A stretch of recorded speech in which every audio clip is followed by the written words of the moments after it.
ಎಲ್ಲರಿಗೂ ನಮಸ್ಕಾರ. ಯಾರೆಲ್ಲ ಇನ್ನೂ ಸಬ್ಸ್ಕ್ರೈಬ್ ಮಾಡಿಲ್ಲ ಅಂದರೆ ದಯವಿಟ್ಟು ಸಬ್ಸ್ಕ್ರೈಬ್ ಮಾಡ್ಕೊಂಡು ನೋಡಿ, ಪಕ್ಕದಲ್ಲಿರುವ ಬೆಲ್ ಐಕನನ್ನು ಪ್ರೆಸ್ ಮಾಡಿ. ನಾನು ಮಾಡೋ ಪ್ರತಿಯೊಂದು ವಿಡಿಯೋ ನೋಟಿಫಿಕೇಷನ್ನು ಬರುತ್ತೆ. ಸಪೋರ್ಟ್ ಮಾಡಿ. ನಾನಿವತ್ತು ಚಿಕನ್ ಚಾಪ್ಸನ್ನು ಮಾಡ್ತಾಯಿದ್ದೀನಿ. ಎಷ್ಟು ಟೇಸ್ಟಿಯಾಗಿರುತ್ತೆ ಅಂದರೆ ಚಪಾತಿಗೆ, ಮುದ್ದೆಗೆ, ದೋಸೆಗೆ, ಇಡ್ಲಿಗೆ ಸೂಪರ್ ಆಗಿರುತ್ತೆ. ಚಿಕನ್ ಚಾಪ್ಸನ್ನು ಮಾಡೋದಕ್ಕೆ ನಾನಿಲ್ಲಿ ಒಂದು 8 ಹಸಿಮೆಣಸಿನಕಾಯಿಯನ್ನು ತೊಗೊಂಡಿದ್ದೀನಿ. ಸ್ವಲ್ಪ ಕೊತ್ತಂಬರಿ ಸೊಪ್ಪು, ಸ್ವಲ್ಪ ಪುದೀನ ಸೊಪ್ಪನ್ನು ಸಣ್ಣದಾಗಿ ಹೆಚ್ಚಿಟ್ಕೊಂಡಿದ್ದೀನಿ. ಒಂದು ಅರ್ಧ ಕಟ್ಟು ಪಾಲಕ್ ಸೊಪ್ಪನ್ನು ತೊಳೆದು ಬಿಟ್ಟು ಸಣ್ಣದಾಗಿ ಹೆಚ್ಚಿಟ್ಕೊಂಡಿದ್ದೀನಿ. ಒಂದು ಈರುಳ್ಳಿಯನ್ನು ಉದ್ದುದ್ದವಾಗಿ ಹೆಚ್ಚಿಟ್ಕೊಂಡಿದ್ದೀನಿ. ಹಾಗೆ ಒಂದು 2 ಬೆಳ್ಳುಳ್ಳಿಯನ್ನು ಸಿಪ್ಪೆಯನ್ನು ಸುಲಿದ್ಬಿಟ್ಟು ಇಟ್ಕೊಂಡಿದ್ದೀನಿ. ಬೆಳ್ಳುಳ್ಳಿಯ ಅರ್ಧದಷ್ಟು ಶುಂಠಿ ತೊಗೊಂಡು ಸಣ್ಣದಾಗಿ ಹೆಚ್ಚಿಟ್ಕೊಂಡಿದ್ದೀನಿ. ಸ್ಟವನ್ನು ಆನ್ ಮಾಡಿಕೊಂಡು ದ ಇಂಡಸ್ ವ್ಯಾಲಿ ಅವರ ಮಲ್ಟಿಪಾಟ್ ಕಡಾಯಿಯನ್ನು ಇಟ್ಕೊಂಡು ಸ್ವಲ್ಪ ಎಣ್ಣೆಯನ್ನು ಹಾಕ್ಕೊಳ್ತಾ ಇದ್ದೀನಿ. ಒಂದು 2 ಪೀಸು ಚಕ್ಕೆಯನ್ನು ಹಾಕ್ಕೊಳ್ತಾ ಇದ್ದೀನಿ. ಒಂದು 6ರಿಂದ 8 ಲವಂಗವನ್ನು ಹಾಕ್ಕೊಳ್ತಾ ಇದ್ದೀನಿ. ಒಂದು 2 ಏಲಕ್ಕಿಯನ್ನು ಹಾಕ್ಕೊಳ್ತಾ ಇದ್ದೀನಿ. ಹಾಗೆ ಹೆಚ್ಕೊಂಡಂಥ ಶುಂಠಿಯನ್ನು ಹಾಕ್ಕೊಳ್ತಾ ಇದ್ದೀನಿ. ಬಿಡಿಸಿಟ್ಕೊಂಡಂಥ 2 ಬೆಳ್ಳುಳ್ಳಿಯನ್ನು ಹಾಕ್ಕೊಳ್ತಾ ಇದ್ದೀನಿ. ನಾನು ಇಲ್ಲಿ 1 kg ಚಿಕನಿನ ಚಾಪ್ಸನ್ನು ಮಾಡ್ತಾಯಿದ್ದೀನಿ. ಹಾಗಾಗಿ 2 ಬೆಳ್ಳುಳ್ಳಿಯನ್ನು ತೊಗೊಂಡಿದ್ದೀನಿ. ಹೆಚ್ಚಿಟ್ಕೊಂಡಂಥ ಈರುಳ್ಳಿಯನ್ನು ಹಾಕ್ಕೊಳ್ತಾ ಇದ್ದೀನಿ. ಸ್ವಲ್ಪ ಎಣ್ಣೆಯಲ್ಲಿ ಫ್ರೈ ಮಾಡ್ಕೊಳ್ಳೋಣ.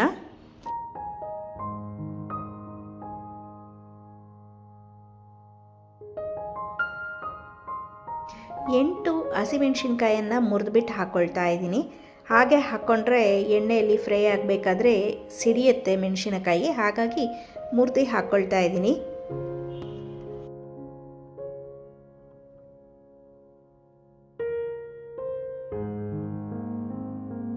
ಹಾಗೆ ಹೆಚ್ಚಿಟ್ಕೊಂಡಂಥ ಪಾಲಕ್ ಸೊಪ್ಪನ್ನು ಹಾಕ್ಕೊಳ್ತಾ ಇದ್ದೀನಿ. ಪಾಲಕ್ ಸೊಪ್ಪು ಸ್ವಲ್ಪ ಎಣ್ಣೆಯಲ್ಲಿ ಫ್ರೈ ಮಾಡ್ಕೊಳ್ಬೇಕಾಗತ್ತೆ, ಹಸಿ ವಾಸನೆ ಹೋಗುತ್ತೆ.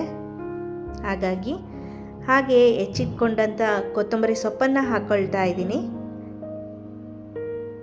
ಸ್ವಲ್ಪ ಎಣ್ಣೆಯಲ್ಲಿ 2 ಫ್ರೈ ಮಾಡ್ಕೊಳ್ಳೋಣ.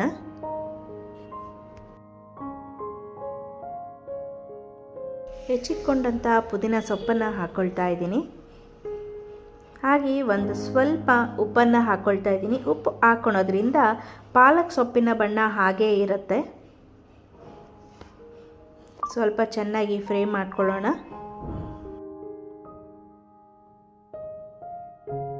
ಒಂದು 1/4 ಟೀ ಸ್ಪೂನಷ್ಟು ಅರಿಶಿಣದ ಪುಡಿಯನ್ನು ಹಾಕ್ಕೊಳ್ತಾ ಇದ್ದೀನಿ.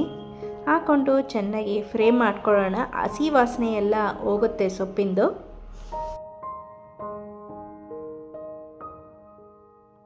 ಸೊಪ್ಪನ್ನು ಚೆನ್ನಾಗಿ ಫ್ರೈ ಮಾಡಿಕೊಂಡ ನಂತರ ಒಂದು 10 ಗೋಡಂಬಿಯನ್ನು ಹಾಕ್ಕೊಳ್ತಾ ಇದ್ದೀನಿ. 1.5 ಚಮಚದಷ್ಟು ಗಸಗಸೆಯನ್ನು ಹಾಕ್ಕೊಳ್ತಾ ಇದ್ದೀನಿ. 2 ಕೂಡ ಎಣ್ಣೆಯಲ್ಲಿ ಸ್ವಲ್ಪ ಫ್ರೈ ಮಾಡ್ಕೊಳ್ಬೇಕು. ಗಸಗಸೆ ಮತ್ತು ಗೋಡಂಬಿಯ ಬದಲು ಕಾಯಿ ತುರಿ ಮತ್ತು ಕಡಲೆಯನ್ನು ಹಾಕೋಬಹುದು.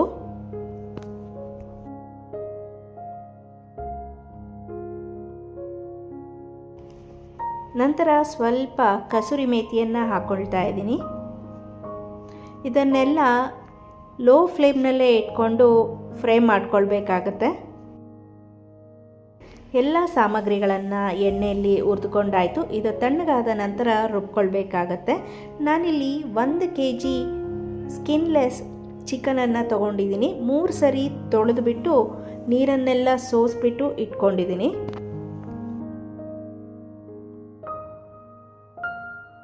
ಮಸಾಲೆ ಎಲ್ಲ ತಣ್ಣಗಾಗಿದೆ.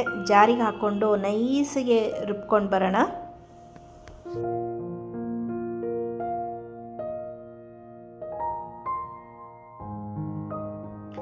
ಹೆಚ್ಚು ನೀರು ಹಾಕೋದು ಬೇಡ, ನೈಸಿಗೆ ರುಬ್ಕೊಂಡು ಬಂದಿದ್ದೀನಿ ನೋಡಿ. ಈಗ ಸ್ಟವನ್ನು ಆನ್ ಮಾಡಿಕೊಂಡು ಅದೇ ಕಡಾಯಿಗೆ ಸ್ವಲ್ಪ ಎಣ್ಣೆಯನ್ನು ಹಾಕ್ಕೊಳ್ಳೋಣ. ಒಂದು ಅರ್ಧ ಚಮಚದಷ್ಟು ಶಾಹಿ ಜೀರವನ್ನು ಹಾಕ್ಕೊಳ್ತಾ ಇದ್ದೀನಿ. ಹಾಗೆ 1 ಈರುಳ್ಳಿಯನ್ನು ಉದ್ದುದ್ದವಾಗಿ ಹೆಚ್ಚಿ ಹಾಕ್ಕೊಳ್ತಾ ಇದ್ದೀನಿ. ಸ್ವಲ್ಪ ಎಣ್ಣೆಯಲ್ಲಿ ಫ್ರೈ ಆಗಲಿ. ಸ್ವಲ್ಪ ಬಣ್ಣ ಚೇಂಜ್ ಆದರೆ ಸಾಕು ಈರುಳ್ಳಿದು. ನಂತರ ಒಂದು ಸ್ವಲ್ಪ ಕರಿಬೇವಿನ ಸೊಪ್ಪನ್ನು ಹಾಕ್ಕೊಳ್ಳೋಣ.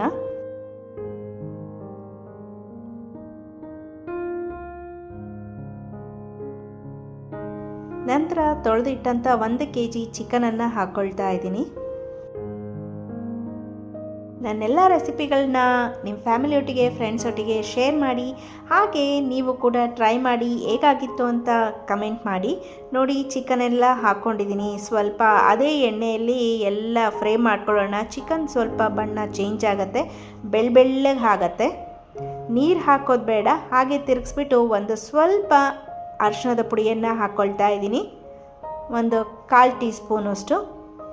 ಹಾಗೆ ಒಂದು ಅರ್ಧ ಟೀ ಸ್ಪೂನಷ್ಟು ಉಪ್ಪನ್ನು ಹಾಕ್ಕೊಳ್ತಾ ಇದ್ದೀನಿ.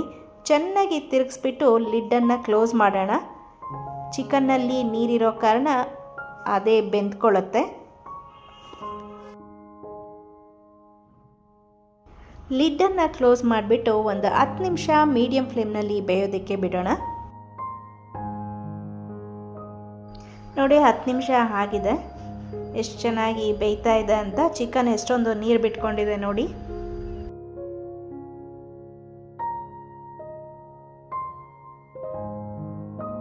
ನಂತರ ನಾವು ರುಬ್ಬಿಟ್ಕೊಂಡಂಥ ಮಸಾಲೆಯನ್ನು ಹಾಕ್ಕೊಳ್ಳೋಣ.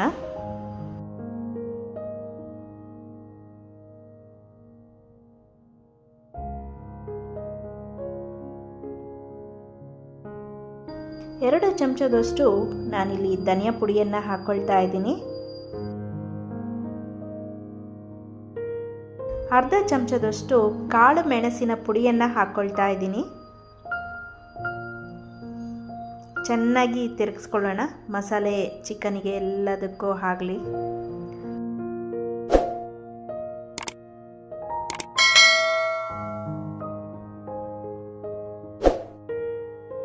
ಚೆನ್ನಾಗಿ ತಿರುಗಿಸ್ಕೊಂಡ ನಂತರ ನಾನು ಇಲ್ಲಿ ಜಾರು ತೊಳ್ಕೊಂಡು ನೀರನ್ನು ಹಾಕ್ಕೊಳ್ತಾ ಇದ್ದೀನಿ.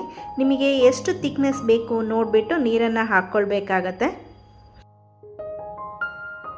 ನೋಡಿ, ಈ ಹದದಲ್ಲಿದೆ. ನಿಮಗೆ ಗಟ್ಟಿ ಗ್ರೇವಿ ಬೇಕು ಅಂತ ಅಂದರೆ ಇಷ್ಟೇ ನೀರು ಹಾಕಿದ್ರೆ ಸಾಕು. ತೆಳ್ಳಗೆ ಸಾರು ಥರ ಆಗಬೇಕು ಅಂದರೆ ಇನ್ನೊಂದು ಸ್ವಲ್ಪ ನೀರು ಹಾಕ್ಕೊಂಡ್ರೆ ಅದು ಕುದ್ದ ಮೇಲೆ ಸರಿ ಹೋಗುತ್ತೆ. ಲಿಡ್ಡನ್ನು ಕ್ಲೋಸ್ ಮಾಡಿ ಮೀಡಿಯಂ ಫ್ಲೇಮ್ನಲ್ಲಿ ಒಂದು 10 ನಿಮಿಷ ಕುದಿಯೋದಕ್ಕೆ ಬಿಡೋಣ. ನೋಡಿ, 10 ನಿಮಿಷದ ನಂತರ ಚಿಕನ್ನು ಚೆನ್ನಾಗಿ ಬೆಂದಿದೆ. ಈಗ ಫ್ಲೇಮನ್ನು ಆಫ್ ಮಾಡಿಬಿಟ್ಟು ನಾನು 1 ನಿಂಬೆಹಣ್ಣಿನ ರಸವನ್ನು ಹಿಂಡ್ಕೊಳ್ತಾ ಇದ್ದೀನಿ. ಸ್ಟವನ್ನು ಆಫ್ ಮಾಡಿಬಿಟ್ಟು ನಿಂಬೆಹಣ್ಣಿನ ಹುಳಿಯನ್ನು ಹಾಕ್ಕೊಳ್ಬೇಕಾಗತ್ತೆ, ಇಲ್ಲ ಅಂದರೆ ಕಹಿ ಆಗುತ್ತೆ ಗ್ರೇವಿ. ನಿಮಗೆ ಗ್ರೇವಿ ಜಾಸ್ತಿ ಬೇಕು ಅಂದರೆ ಸ್ವಲ್ಪ ನೀರನ್ನು ಹೆಚ್ಚಾಕ್ಕೊಳ್ಬೇಕು. ಚಿಕನ್ ಚಾಪ್ಸ್ ಈಗ ರೆಡಿಯಾಗಿದೆ. ಬಿಸಿ ಬಿಸಿ ಮುದ್ದೆ ಜೊತೆಗೆ ಸರ್ವ್ ಮಾಡೋಣ ಬನ್ನಿ. ಸೂಪರಾಗಿರುತ್ತೆ ಟೇಸ್ಟ್ ಮಾತ್ರ. ಖಂಡಿತವಾಗ್ಲೂ ನಿಮಗೆಲ್ಲ ಈ ರೆಸಿಪಿ ಇಷ್ಟ ಆಗಿದೆ ಅಂತ ಅಂದ್ಕೊಳ್ತೀನಿ. ನಾನಿಲ್ಲೇ ಈ ರೆಸಿಪಿ ವ್ಲಾಗ್ನ ಮುಗಿಸ್ತಾ ಇದ್ದೀನಿ. ಮತ್ತೊಂದು ಹೊಸ ರೆಸಿಪಿಯೊಂದಿಗೆ ಸಿಗ್ತೀನಿ. ಇಷ್ಟ ಆಗಿದರೆ ದಯವಿಟ್ಟು ಲೈಕ್, ಶೇರ್, ಸಬ್ಸ್ಕ್ರೈಬ್ ಮಾಡಿ, ಕಮೆಂಟ್ ಮಾಡೋದನ್ನು ಮರಿಬೇಡಿ. ಧನ್ಯವಾದಗಳು.